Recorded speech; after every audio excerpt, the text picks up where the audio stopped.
We've been talking about open doors, and that's actually what I'm going to be continuing to talk about a little bit later. But we've been looking at how God, opens opportunities and doors in your life, and obviously the five of you, among many others, have walked through a door of service where you've seen an opportunity to help, and you've given of your time. And I just thought I'd ask some questions about that and give you an opportunity to talk about it. Allie, was there anything that caused you reservation when it comes to walking through the door of serving in kids ministry? Was there anything that you were like, I'm not sure about this, I don't know, I'm not sure if I want to walk through that door?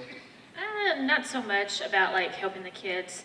The only reservation that I really had was, if I'm serving during, service hour, how is that going to affect me spiritually? If I'm working back there with the kids, I'm not going to get any service on Sunday. But obviously that kind of changed when we had a Wednesday night. We had a Wednesday night service that me and my husband go to and kind of put that in its place. So that's really the only reservation I had was about me. But after I say that, the kids bless me every Sunday, so that shouldn't have been a problem. So what's your favorite thing, Allie, about serving in Kids House? Treehouse is probably my favorite. No offense, Schoolhouse Kids, but in Treehouse. Would you tell people what the age groups are so that they're aware? Well, we have nursery, which is babies and toddlers up to 3. Schoolhouse is kindergarten, 4th, 5th, 6 year-olds. Treehouse is 1st grade up to 4th grade. So Treehouse tends to have a lot more kids. And what is it about this kind of your favorite thing? Treehouse we've kind of changed to where we kind of have a service there now. We watch videos and dance and do all kinds of activities. So it's really good for me to see the kids. We have questions at the end and have a little discussion. To see the questions that the kids ask and the answers that they give, it just blows your mind away how smart and attentive they have been. Because they're playing and doing all kinds of stuff, and you think, well, they're not really listening to me, but they really are. And so, like I said, some of the questions and the answers, you're just like, how did you get that? But it's a blessing, of course. Why don't you pass it down there to Brandy? Brandy, you've been serving in kids ministry for quite some time. What's your favorite thing about it? I like helping with the different ages and watching them grow. I think I started probably 2 years ago with kindergartners. That was a heck of a way to start to build up your tolerance there. But I've helped in every age group, and I just love seeing the way that the different age groups react, and they try to apply what you're teaching to them. That's my big thing. I like to apply whatever we're talking about to them so they get it. I'll ask this question to anybody who wants to answer, since we actually did get all 3 of you to talk already. That was awesome how that worked. I know that we're kind of in a rural community, and a lot of us are kind of old-fashioned, and so when we start thinking about kids ministry, a lot of times people automatically think of women, as females, doing that. But one of the conversations that I know is going on is that men actually should and could be extremely helpful serving in kids ministry. Some of the guys are going, no, stop talking, don't say. But my question is, could you see men serving in Kids House, and how helpful would that be? Would that be a good thing? Anybody who's got an opinion here, answer. Yeah, the men, I think, gravitate more towards the older kids. Like my husband, Michael Ward, has done some with the older kids, and of course there's men helping with the older kids now, but that's just kind of what I can see. I don't know, maybe from a discipline area, maybe. I can talk about my husband because he's not here. But I kind of see him, certain men can teach better than others, but I kind of see him in a role where, some of the kids may see him as a role model, especially, the young boys. So I think it is very important for men to be involved with kids ministry, kind of from that aspect.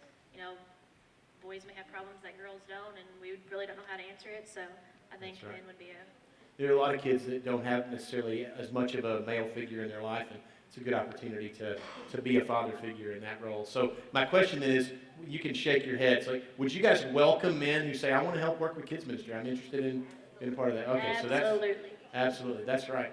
And so, whoever wants to answer this one too, I know that people are probably looking up here going, man, they got this awesome staff of children's ministry leaders, and I know there are others in the crowd that are serving, and there's some still back in there right now working with some of the kids. We brought most of the kids out here so that we weren't leaving them alone, in there for a little while. But the truth is there room for others to serve in this ministry? I mean, is there an open door for people in this crowd when it comes to serving in kids ministry? Absolutely. In the past, we kind of done like a rotation schedule. Sometimes, it's 6 weeks, 4 weeks, however long you want to serve. So each couple weeks, we rotate out people. So the more people we can get to rotate out, some people may need a break if they can get a break if they need one. So the more people, it would definitely benefit. Because the kids, they obviously know us by name, but it would be great for them to know more of the people that are in our church. Awesome. Okay, so last question. We talk about breakthroughs a lot in leadership here, just looking for moments of breakthrough. And just recently, I haven't got a chance to announce this, but we've had 4 teenagers in the last 3 or 4 weeks give their lives to Christ in our youth ministry here. And that's really exciting, isn't it?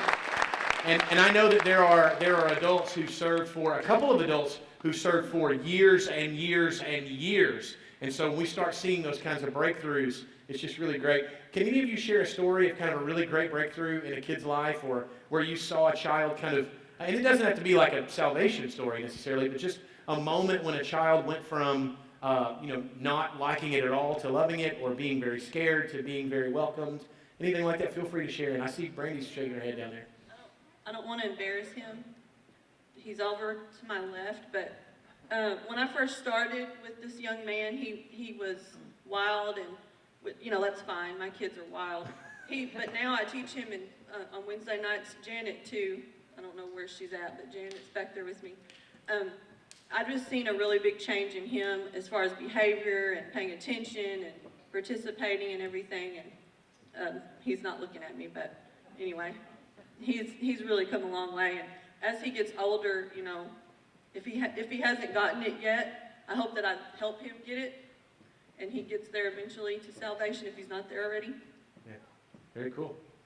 Anybody else want to share something there? Rose has agreed to share.